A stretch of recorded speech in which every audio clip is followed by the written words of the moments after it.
যেই নির্দেশনা আসছে, এই নির্দেশনা যদি সত্যিকারের বাস্তবায়ন করা শুরু হয়, প্রাণপ্রিয় সেনাবাহিনী বা পুলিশ বা র্যাব বা বিজিবি তারা যদি এটাই শুরু করে, তাহলে বাংলাদেশে আজকের একদিনে হয়তো আমরা দেখব হাজার মানুষ মারা গেছে। অলরেডি এই সংখ্যাটা 100 পার হয়ে গেছে।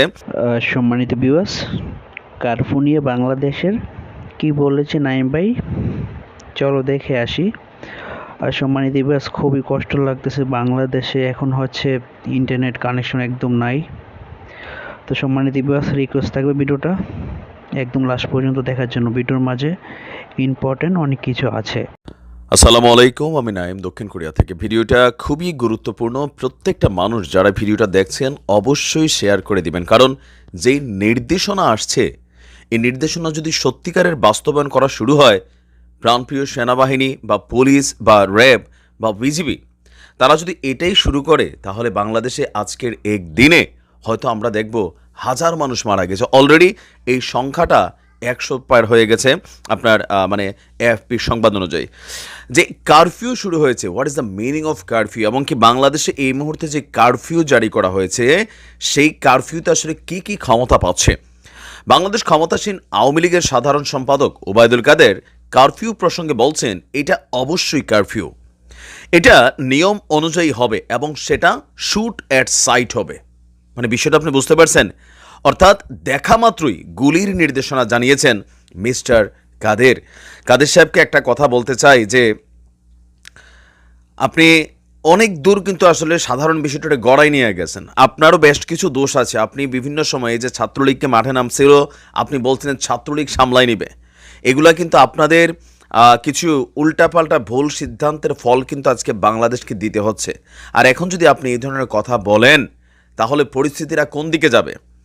14 দলের বৈঠকের পর কারফিউ জারি এবং সেনাবাহিনী মোতায়েনের সিদ্ধান্তের বিষয়ে তিনি সাংবাদিকদের এই কথা বলেছেন। দর্শক, তিনি বলছেন, আন্দোলনের নামে বিভিন্ন জায়গায় হামলা চালানো হয়েছে, রাষ্ট্রীয় গণমাধ্যম বিটিভি সম্পূর্ণরূপে পুড়িয়ে দিয়েছে, আর রাষ্ট্রীয় গুরুত্বপূর্ণ স্থাপনাগুলোতেও ধ্বংসযজ্ঞ চালিয়েছে।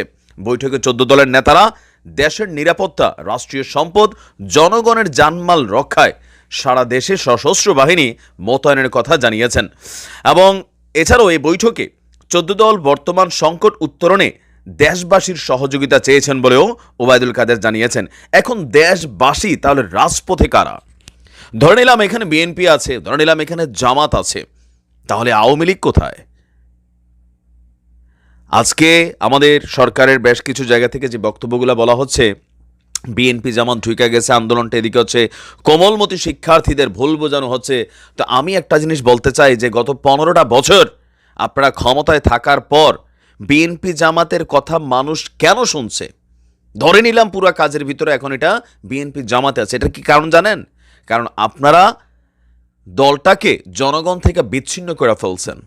একদম তৃণমূল পর্যায়ে আজকে 1.5 টাকার মুচি মেতর উইরা এসা জুইরা বসা হাইব্রিডদের ঠেলায় যারা প্রকৃত আওয়ামী লীগার ছিল, যাদেরকে জনগণ পছন্দ করত, ভালোবাসত, এমন একটা মানুষকে 100 জনের মধ্যে খুঁজলে একজনকে আপনারা দলের মনোনয়ন দিছেন, হোক সেটা ইউনিয়ন পরিষদ নির্বাচন, হোক সেটা উপজেলা পরিষদ নির্বাচন, বা হোক এমপি। কমিটিগুলো করার নামে দুর্বৃত্তায়ন করেছেন। জনগণকে আর দরকার নাই, ভোটিত হচ্ছে না ঠিকমতো, তো আর কি দরকার?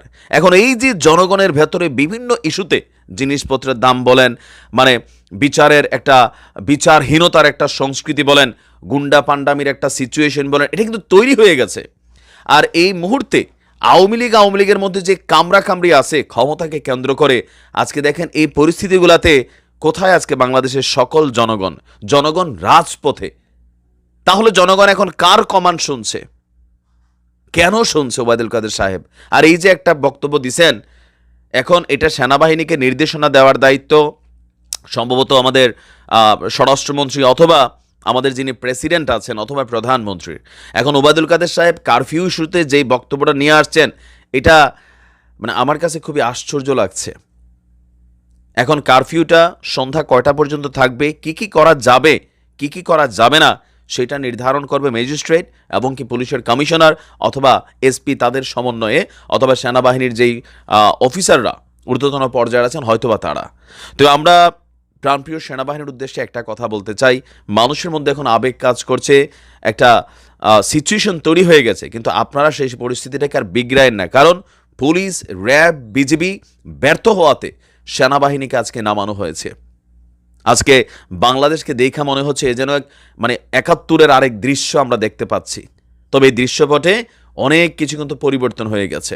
মানুষের ভেতরে থাকা চাপা ক্ষোভ, উত্তেজনা, কথা বলতে না পারার, এই যে ধরেন আওয়ামী লীগের মধ্যেও আছে হাজার হাজার মানুষ যারা কথা বলার কারণে অনেক রকম মামলা হামলা জড়াই আপনারা ঝামেলা ফলায় রাখছেন। মানুষের ভেতর আজকে সব কিছু একটা মিক্সিং পয়েন্টে কাজ করছে। আজকে ভয় পাচ্ছেন যে সরকার পতনের ইস্যুটা চলে আসছে কিনা, কেন আসলো একটু ভাববেন সময় নিয়ে। কেমনে আন্দোলন দমন করা যাবে, শুটের সাইট করা যাবে, এগুলা না, মানুষের পালসটা বুঝতে চেষ্টা করেন। প্রিয় মাতৃভূমিকে আল্লাহ হেফাজত করুক, ভালো থাকুন। সম্মানিত ভিউয়ার্স, দেখতে পারছো যে কারফিউর ব্যাপারটা নাইম ভাই ঠিক মতন ক্লিয়ারভাবে তুলে ধরলেন। তো সম্মানিত ভিউয়ার্স, ভিডিওটা কেমন লেগেছে অবশ্যই তোমরা কমেন্ট বক্সে লিখতে ভুলবে না, জানিয়ে দিবে তোমাদের মন্তব্য। আজকের মতো বিদায় নিচ্ছি, তোমরা ভালো থাকো, তোমাদের জন্য দোয়া রইল, সুস্থ থাকো, আল্লাহ হাফেজ।